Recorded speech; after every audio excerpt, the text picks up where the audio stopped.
Ni hao ma, that's all I learned. Thank you. Welcome. Shay Shay, everybody.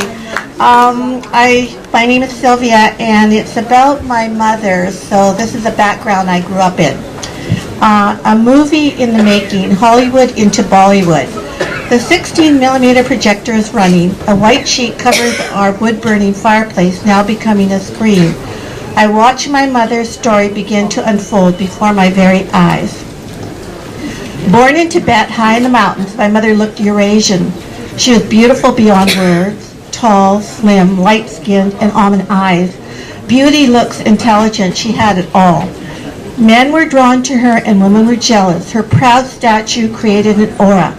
She had the look of Vogue, a style beyond her years. The moment my father saw my mother, he fell in love with her. She was then married to a much older man, an arranged marriage at a very young age. Soon after, however, her husband was crushed under lumber. Suspicious was the word. The East Indian community decided that, as an immigrant on her own with no relatives or support, my mother should marry my father. He was a widower. His wife had died of tuberculosis. Born in northern India, he was tall, handsome, and suave, and he was charismatic. Clean-shaven, wore exquisite Western clothing, suits, a top hat, spats, covered his shoes on rainy days.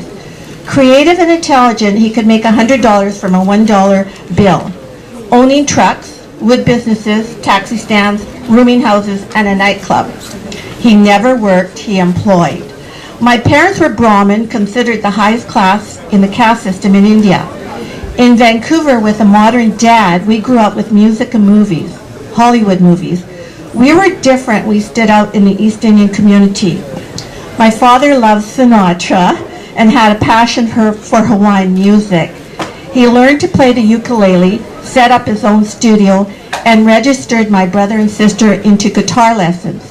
Soon they became known as Vancouver Bobby Sockers, performing at the Vancouver Hotel, community centers, auditioning, and were asked to go to Hollywood.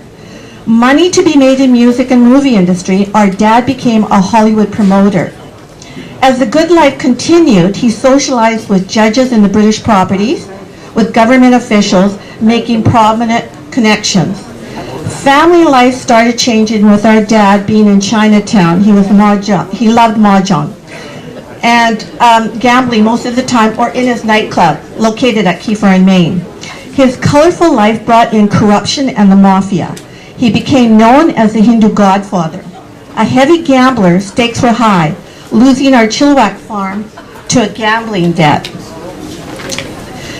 As the high life spiraled downward in 1947, his temper escalated, physically and mentally abusing our mother. Our mother was admitted into the psychiatric ward in Victoria Hospital with severe depression, receiving shock treatments. She returned home a different person with little emotion. Her laughter and beautiful smile disappeared. My father's mood swings got worse. His rage would erupt at any time. Violence continued. She knew she had to leave, but how with no income? She started pocketing money he gave her for groceries and clothes, went through his pant pockets, taking from his winnings, hoping he would not notice she was planning her escape. He was oblivious. It was the year 1949, a summer afternoon. A fight erupted in the hallway of our home on 10th Avenue. I remember my father threatening my mother with a gun to sign over the deed to her home for another gambling debt. He started beating her when she refused. My brother and sister were yelling and screaming, trying to stop him. As young as I was, I tried to reach a telephone receiver mounted on the kitchen with the wall for the operator, the police, or anyone to come and save my mother. It was all a blur. It seemed forever before the police arrived. Fearing for her life, our mother took us into hiding, telling no one where she was.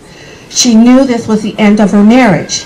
It was only days later when we boarded the Greyhound bus headed for San Francisco, hidden in her purse, third-class tickets on the General Gordon warship, destination India. I heard that my father searched for my mother, even though he knew she was never coming back. He had lost her and his family forever. We lived in Simla for a year, a city high in the Himalayan mountains. It was where my mother had a vision to import movies to entertain Vancouver's East Indian community. She started by negotiating with major film industries in Bombay. Knowing Vancouver's Sikh community was growing with no source of entertainment, her plan was forming. Bollywood became an important part of our life once we moved back to Vancouver. We would lie on our bed in the dining room watching 16mm movies our mother imported from India. As much as we hated East Indian movies, Bollywood became our entertainment and our income. Mom spoke many languages, but her English was limited. I remember drafting letters, typing out on Smith Corona typewriter, trying to translate Punjabi into English, lost in translation. Over the years, she corresponded with the numerous film companies in Pakistan and India, even Hollywood, negotiated with halls and theaters across North America, scheduling dates to show the Bollywood movies to the East Indian community. We became her assistants, typing letters, tracing and mailing her out flyers, selling tickets at box offices, driving her to appointments. All the while, she would network in the East Indian community. This was the beginning of Bollywood in Vancouver. It began with my mother's dream, wanting her children to have a better life, to be Canadian. As I get older, I am in awe of my mother's vision and determination to become independent against all odds.